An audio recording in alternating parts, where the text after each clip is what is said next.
Hello guys, তো আমি সুলতানার কাছে আইছি। সুলতানার কাছ থেকে একটা পারমিশন লইতাম। চলো যাই যাই নিজ নিজনের কাছে।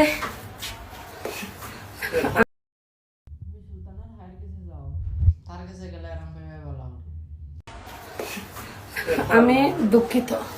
চলো আমরা দুজন তো সিঙ্গেল যাই গেছি। আমি দুঃখিত পইলা আমি আসলাম আসামর মিয়া খালিফা গরিব রাখি জনেছি ওখানে আমি হইছি। তুই না আইসো যদিন আইয়া বেশি দিন গেল না, এখন গেছে কি আসামর হিগু ইস, হিগু গেছে, হিগুর রষ্ট মারেন না, হিগুর টাকা পয়সা টাকায়। আর আমরা গরিবের জনি সিংকে যত কষ্ট দিলে এটা কিন্তু ঠিক হইছে না। ওই গরিব জনি সিং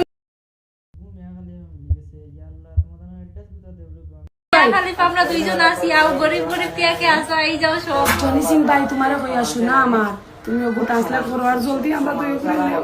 আর পারিয়ান না সোনালি লেখানটা করতাম, পারিয়ান না, জলদি নেও, জানো কি থাকবে। কেমন আছেন? আশা করি সবাই ভালো আছেন। নতুন পেজটাতে ফলো করবো আর এবং কি নতুন নতুন